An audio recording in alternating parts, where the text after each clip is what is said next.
E aí, pra gente entrar assim numa parte, pro pessoal que já conhece, quem não conhece, o que é uma startup de fato? Né? O que sai de... Eu tenho uma ideia, comecei a fazer alguma coisa para se transformar assim numa startup. Pessoal, essa é uma pergunta muita gente faz e que a gente tem muita dúvida sobre isso, né, Henrique? Assim, quem gosta de ler noticiários sobre empreendedorismo e inovação vai ver que antes era o quê? Criaram empresa tal. Ex-fundadores da empresa tal saíram e criaram a empresa tal. Isso morreu. Hoje em dia você vê ex-fundadores criaram startup tal. Executivos criam startup tal. Empresa tal faz um spin-off e cria uma startup nova. E qual é a essência da startup? Tá? Pessoal, eu sei que é assunto jurídico e técnico, mas eu vou tentar deixar ele aqui de uma forma mais legal para a gente aprender isso. Tem muito a ver com o modelo de negócio. Negócio tradicional, basicamente eu estudo o mercado, que eu tenho dados, eu tenho números, e vou decidir qual vai ser o melhor modelo de negócio que eu vou aplicar para aquela situação. Para aquela hipótese que eu estou imaginando que tem um problema e que eu consigo resolver com a solução específica. Por exemplo, se eu decido montar uma farmácia, é um modelo de negócio tradicional, eu já tenho números de mercado, eu já sei quantas pessoas vão passar lá naquela região. Pelos dados das outras farmácias, eu já vou saber quais são os medicamentos mais comprados. Não é à toa que a gente vê farmácia abrindo em cada esquina, né? E aí quem é empreendedor mais antigo vai lembrar que procurava o Sebrae, ia fazer um modelo de negócio, um plano de negócio para criar uma nova solução para o mercado e sair lá com calhamaço de papel. E aí o que é que a gente viu nos últimos anos? Com o advento da tecnologia, isso precisa ser muito mais rápido. E aí foi que Eric Ries, que é um dos pais desse conceito de startup, trouxe o conceito de startup enxuta, que basicamente ele traz alguns elementos para você criar um negócio eficaz nessa era digital, com um novo conceito de empreendedorismo, que é o que é um startup enxuta. Basicamente o conceito dele é uma organização que em um ambiente de extrema incerteza visa desenvolver uma solução repetível e escalável. Vamos fracionar aqui para ficar bem claro para todo mundo. Que é uma organização que ele diz.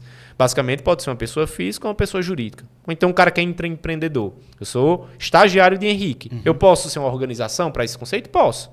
E aí, em um ambiente de extrema incerteza. E por que ele traz esse ambiente de extrema incerteza? Para você criar um negócio que tem um potencial de escala, você não pode trabalhar com a solução que todo mundo já resolve. Tá? Se eu vou criar uma nova solução, que eu já tenho outras empresas resolvendo essa dor, é aquele conceito que a gente falou do Oceano Vermelho e do Oceano Azul. Estou decidindo competir no mercado do Oceano Vermelho, que não é da ideia de startup. A ideia de startup é Oceano Azul total. Vai criar valor, vai resolver uma dor que ninguém resolve.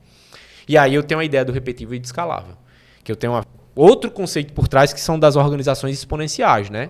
Que é o que todo mundo quer. Como é que eu ganho dinheiro e crio uma máquina de negócio que ela seja escalável. O que é escalável? Que eu consiga atingir vários mercados, atender vários públicos com a mesma solução, sem precisar estar personalizando ela. Ou seja, que o cara que está comprando meu produto lá no Rio Grande do Sul compre o mesmo produto no Rio Grande do Norte e que ele seja repetível, que eu consiga ter replicabilidade nisso, sem precisar crescer a minha base de custos da empresa. Tem um paralelo que eu faço se eu vou fazer uma manufatura, por exemplo, claro que não é assim, tá, pessoal? É mais para fim didático. Se eu sei que para produzir um celular desse eu preciso de 10 pessoas, eu sei que para produzir 10 celulares eu vou precisar de 100 pessoas. Porque é uma regra linear. Numa empresa de tecnologia isso muda, né? Eu sei que, por exemplo, com SaaS, esse conteúdo que a gente está fazendo aqui, por isso que a EdTech agora está na moda e é uma bela solução. Eu sei que você pode ter um telespectador, você pode ter 100 milhões de telespectadores que a sua estrutura não vai crescer com a mesma proporcionalidade. Tá? E aí esse é o conceito de startup. O que é que muda no modelo de negócio em si, para quem quer começar a colocar isso na prática? No lugar de você fazer o seu plano de negócios, você vai ter que pensar em 2 elementos agora. Você vai ter que pensar no BMC, que é o Business Model Canvas, que eu acredito que todo mundo que é empreendedor novo deve ter visto. Uma tabelinha com áreas-chave do seu negócio. Ele tem 7 campos que trabalham desde a base de custos, parcerias, geração de valor, receita, canais de atendimento do cliente. E ele é feito até como uma tabela, porque diferente do plano de negócios, que a ideia é ser aquele negócio maçante que eu não mudo, lá não. A ideia é de você botar post-it e tirar, porque você utilizar ele junto com o segundo elemento que eu falei, que é o quê? O ciclo MVP, né? Construir, medir, aprender, que é, basicamente, eu crio uma solução, faço as métricas dela, aprendo como o mercado está se comportando com ela E aí vou fazendo esse ciclo e até atualizar e ter, de fato, um produto que resolve uma dor do mercado. Eu solto um produto, mesmo ele esteja ali em fase beta, mas eu vou vendo essa reação. Eu tento encontrar esse melhor produto para aquele momento. Talvez não é o meu produto final, mas eu já solto ele para...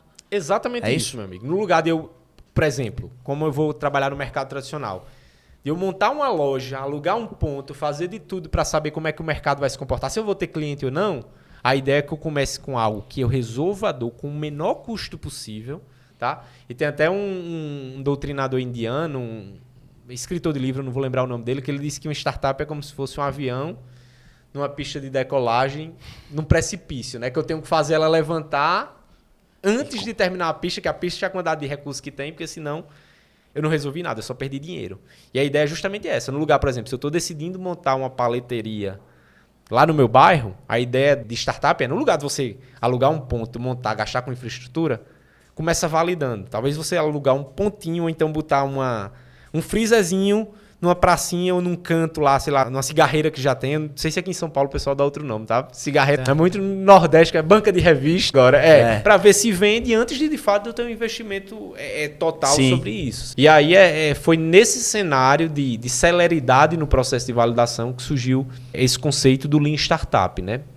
Aí, assim, só para fazer 2 adendos, eu tenho 2 outros conceitos que geralmente o pessoal faz, mas aí é legal de entender que teoricamente, startup eu tenho até enquanto eu valido esses processos. Depois que eu validei, que é o que a gente chama de atingir o Product Market Fit, que eu tenho agora uma dor que resolve de fato um produto, uma dor do mercado. Eu tenho um produto que resolve uma dor do mercado especificamente. Eu deixo de ser uma startup, aí tem muita empresa, por exemplo, a Amazon, Google, Facebook, que se consideram startups sendo empresas gigantescas.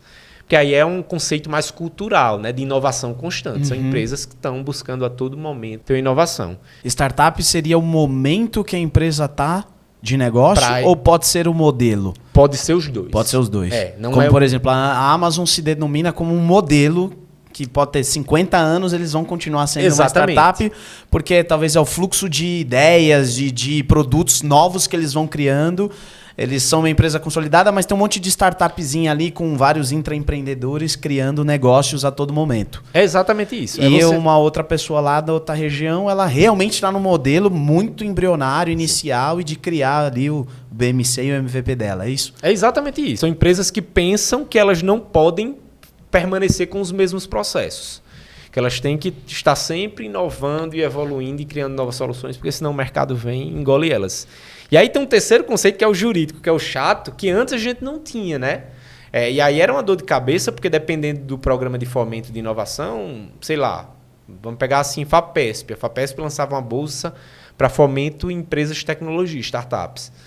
E eu não tenho um conceito legal. E agora eu tenho, depois do marco legal das startups, para fins jurídicos, tá, pessoal? Para que fique bem claro, é diferente dessas outras finalidades que a gente falou. Uma startup é uma empresa que tenha até 10 anos de CNPJ, que tenha faturamento de até 16 milhões de reais por ano e que ou seja criada num modelo específico, que é Inova Simples, ou que tenha a autodeclaração de que é uma empresa inovadora. Ou seja, se você se declara como empresa inovadora em alguma etapa do seu negócio, teu CNPJ tem até 10 anos e você fatura até 16 milhões de reais, você pode sim ser enquadrado como startup.